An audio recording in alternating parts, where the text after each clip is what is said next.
You know that your sins are forgiven, आप जानते हो कि आपके पाप क्षमा हुए हैं, but you don't know that the devil was also defeated at the same time. पर आप ये नहीं जानते कि उसी समय शैतान भी हराया गया था। Why you're afraid of the devil? इसी वजह से आप शैतान से डरते हो। Now, just like you are sure that your sins are forgiven on the cross, अब जितना आप जैसे आप आश्वासित हो कि आपके पाप उस क्रूस पर क्षमा हुए, you must be sure that Satan was defeated on the cross. आपको इस बारे में भी आश्वासित होना है कि शैतान उस क्रूस पर हरा दिया गया था। This because in all the villages of the world, including India, Satan is working so powerfully in so many people. मैं ये इसलिए कह रहा हूं क्योंकि सब गांवों में, भारत के भी गांवों में शैतान बहुत सामर्थ्य से कई लोगों के जीवन में काम करता है। Working in so many homes, bringing division between husband and wife. कई घरों में वो काम करता है, पति पत्नी के बीच में वो विभाजन लाता है, अलगाव लाता है। He's working in so many homes, leading children away from the truth. वो कई घरों में काम करता है और बच्चों को सत्य से दूर ले जाता है। He's bringing conflict between husband and wife in so many homes. कई घरों में पति पत्नी के बीच में वो झगड़ा उपस्थित करता आता है। Who is doing that? ये सब कौन कर रहा है? The devil. शैतान। And God has called you, my brothers, to be his servants to deliver people from that bondage. और परमेश्वर ने आपको बुलाया है मेरे भाइयों, ताकि आप लोगों को उस बंधन से छुड़ाए। So you must know that Jesus defeated Satan on the cross. और इसलिए आपको ये जानने की जरूरत है कि यीशु मसीह ने शैतान को क्रूस पर हरा दिया। Now it's not enough that you know it in your head. अब ये पर्याप्त नहीं है कि आप अपने दिमाग में इस बात को जान लो, Know it in your heart. आपको इस बात को अपने हृदय में जानना है। Therefore, you must be filled with God's Holy Spirit in your heart. उसके लिए आपको परमेश्वर के पवित्र आत्मा से आपके हृदय में भरना होगा। Then that boldness will come. तब आपके अंदर वो हियाव आएगा That you'll have the boldness to speak to the devil to get out in Jesus' name. कि आपके अंदर ये हियाव हो कि आप शैतान को यीशु के नाम से कहो कि तू निकल जा। I used to read in the Bible how Jesus would commanded the devils to flee. और मैं बाइबल में पढ़ता था कि कैसे He command the devil to get out of somebody. और मैं पढ़ता था कि कैसे बाइबल में यीशु मसीह किसी व्यक्ति को शैतान को कहता है कि किसी व्यक्ति से तू निकल जा। Every time they would go. और हर बार जब यीशु कहता वो निकल जाते थे। And the Bible says sometimes he would cast out the devil with one word. और कभी-कभी बाइबल बताती है कि एक शब्द से यीशु मसीह शैतान निकालता था। He would say go and the devil would go. वो कहता था निकल जा और वो दुष्ट आत्मा चले जाती थी। And I said, Lord, there are so many demon possessed people in our country. और मैंने कहा प्रभु, हमारे देश में कितने दुष्ट आत्मा ग्रस्त लोग हैं, Particularly in the villages, विशेषकर गांवों में, because they have worshipped the demons for so long. क्योंकि कई वर्षों से वे दुष्ट आत्माओं की आराधना करते रहे हैं। The demons have got inside them. इस वजह से वो दुष्ट आत्मा उनके अंदर आ गई है। And they come to a servant of Jesus Christ and say, please help me. और फिर वो यीशु मसीह के किसी सेवक के पास आकर कहते हैं कृपया मेरी सहायता कीजिए। What shall we do? हम क्या करें? Can we say, no, we'll pray for you? क्या हम ये कहें कि नहीं नहीं हम आपके लिए प्रार्थना करेंगे? Person is sick, pray for him. अगर कोई व्यक्ति बीमार है उसके लिए निश्चित तौर पर प्रार्थना कीजिए। And has some weakness or some problem, pray for that. उसकी कोई निर्बलता है, कोई समस्या है, उसके लिए भी प्रार्थना कीजिए। All those things we can pray. उन सब चीजों के लिए हम प्रार्थना कर सकते हैं। But if a person has got a demon in them, you don't pray. पर अगर किसी व्यक्ति के अंदर दुष्ट आत्मा है तब आप प्रार्थना नहीं करते। You never prayed for people who have demons. हम उनके लिए प्रार्थना नहीं करते जिन लोगों में दुष्ट आत्माएं हैं। Jesus never prayed for demon possessed people. यीशु मसीह ने दुष्ट आत्मा ग्रस्त लोगों के लिए कभी प्रार्थना नहीं की। He just cast out the demon. वो केवल दुष्ट आत्मा को निकालता था। He prayed for the sick. वो बीमारों के लिए प्रार्थना करता था, For demon possessed people. पर दुष्ट आत्मा ग्रस्त लोगों के लिए नहीं। We are not to pray for demon possessed people. We must cast out the demon in Jesus' name. और इसलिए जो लोग दुष्ट आत्मा से ग्रस्त हैं, हमें उन लोगों के लिए प्रार्थना नहीं करनी है, बल्कि यीशु के नाम से उस दुष्ट आत्मा को निकालना है। I've come across demon possessed people in the villages of India. मैंने भारत के गांवों में कई दुष्ट आत्मा ग्रस्त लोगों को देखा है। And I've come across demon possessed people in the cities of America. और अमेरिका के शहरों में भी मैंने दुष्ट आत्मा ग्रस्त लोगों को देखा है। But I've seen one thing. पर मैंने एक चीज और भी देखी है। Every single case, when I say in the name of Jesus, get out, the demons go. हर एक घटना में जब मैं कहता हूं यीशु के नाम से निकल जा, तो वो दुष्ट आत्मा निकल जाती है। Every single case. हर एक घटना में, not because of me, मेरे वजह से नहीं, but because those demons are scared of the name of Jesus Christ. पर क्योंकि वे दुष्ट आत्माएं यीशु मसीह के नाम से डरते हैं। They were defeated on the cross. वे उस क्रूस पर हरा दिए गए हैं। The devil does not want you to know that. शैतान नहीं चाहता कि आप इस बात को जानें। How many of you, tell me honestly, how many of you knew that Jesus defeated Satan on the cross? आप मुझे बताइए, ईमानदारी से बताइए कि आप में से कितने लोग ये जानते थे कि यीशु मसीह ने क्रूस पर शैतान को हरा दिया है? How many of you have believed it with all your heart? आप में से कितने लोग अपने संपूर्ण हृदय से इस पर विश्वास करते हैं? Believed it, you'd never be afraid if a demon-possessed person comes before you. अगर आप इस पर विश्वास करते तो आप कभी नहीं डरोगे कोई दुष्ट आत्माग्रस्त व्यक्ति आपके सामने आ जाए तो। Resist the devil and he will flee from you. शैतान का सामना करो और वो आपसे भाग निकलेगा। I remember the Lord told me in my heart once, मुझे याद है कि एक बार परमेश्वर ने मेरे हृदय में मुझसे ये कहा, as you were afraid of the devil till now, from now on the devil will be afraid of you. आज तक जैसे तुम शैतान से डरते आए हो, आज से शैतान तुमसे डरेगा। Is that a big thing? क्या ये कोई बड़ी बात है क्या? Oh, you say, oh, what a wonderful man of God he is, so the devil is afraid of him. आप कहते हो, अरे ये कितना परमेश्वर का अद्भुत जन है, शैतान इससे डरता है। No, no, no, no, no, no. Just ordinary believer, that's all. नहीं नहीं नहीं नहीं नहीं, एक आम विश्वासी केवल उतना ही पर्याप्त है। I'm an ordinary believer like you.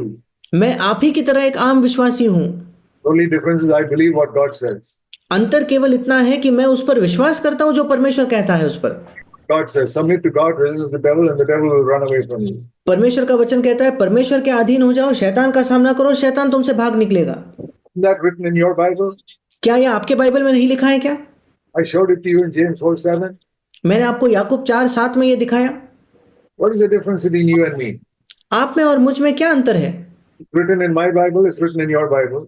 वो मेरे बाइबल में लिखा है, वो आपके बाइबल में भी लिखा है। Only one difference. एक ही अंतर है, I believe it. मैं उस पर विश्वास करता हूँ। Submit to God. मैं परमेश्वर के अधीन होता हूँ। I resist the devil. मैं शैतान का सामना करता हूँ I believe he will flee from me every time. और मैं विश्वास करता हूँ कि हर एक बार वो मुझसे भागेगा। Not most of the time, every time. ये नहीं कि अधिकतर समय, बल्कि हर एक समय, Because God's word is true every time. क्योंकि परमेश्वर का वचन हर समय सच्चा है। If I drop this, it will fall every time. अगर मैं इसे छोड़ दूं तो वो हर बार गिरेगा। Not few times, every time. ये नहीं कि कभी कभी गिरेगा, हर बार गिरेगा। Law. ये एक नियम है। You also take something and try and leave it, it will drop. आप From you, it will drop. आप अपने हाथ में कुछ उठाइए और उसे छोड़ दीजिए, वो निश्चित तौर पर गिरेगा। The law that pulls everything down. एक नियम है जो चीजों को नीचे खींचता है। This is also a law that we read. ये भी एक नियम है जो हमने पढ़ा। Submit completely to God in your life. पूर्ण तौर पर अपने जीवन में परमेश्वर के अधीन हो जाओ। The devil, शैतान का सामना करो, he will flee from you just like this thing drops. वो तुमसे भाग निकलेगा उसी तरीके से जैसे ये रुमाल गिरता है। Will you believe it from today? क्या आज से आप उस पर विश्वास करोगे? You want to serve God in India, in the villages of India. अगर आप परमेश्वर की सेवकाई करना चाहते हो भारत देश के गांवों में, You must believe this truth. आपको इस सत्य पर विश्वास करना होगा That Jesus took all our sins on the cross, paid the debt to God, कि यीशु मसीह ने क्रूस पर हमारे सारे पाप ले लिए, हमारा कर्जा चुका दिया defeated Satan on the cross. और उसने क्रूस पर शैतान को हरा दिया। You submit to God, और अगर आप परमेश्वर के अधीन हो जाओगे, the devil शैतान का सामना करोगे, flee from you. वो आपसे भी भाग निकलेगा। So it's very important that we keep our conscience clear all the time. और इसलिए बहुत महत्वपूर्ण है कि हम अपने विवेक को हमेशा साफ रखें। See Acts of the Apostles and chapter 24. मेरे साथ निकालिए प्रेरितों के काम उसका 24 अध्याय। This was one secret of Paul's life. That's why he had so much power. ये पौलुस के जीवन का एक रहस्य था जिस वजह से उसके पास इतनी सामर्थ थी। And we can also live like Paul in this area. और हम भी पौलुस के समान इस क्षेत्र में जी सकते हैं। Please remember this verse. कृपया इस वचन को याद रखें। Acts 24:16. प्रेरितों के काम 24 अध्याय 16वां वचन। I do my best to always maintain a blameless conscience before God and men. इसलिए इससे मैं आप भी यत्न करता हूं कि परमेश्वर की और मनुष्यों की ओर मेरा विवेक सदा निर्दोष रहे। There are two important phrases here. One is always.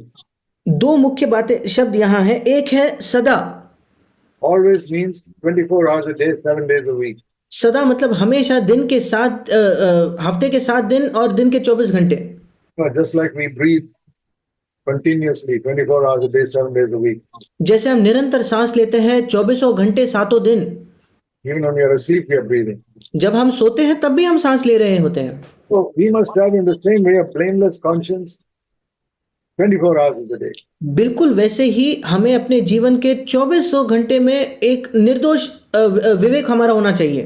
We don't want any stones in our nose to prevent us from breathing. हम नहीं चाहते कि हमारे नाक में कोई पत्थर फंस जाए जिससे हम सांस न ले पाए। We want to get rid of anything that blocks our breathing.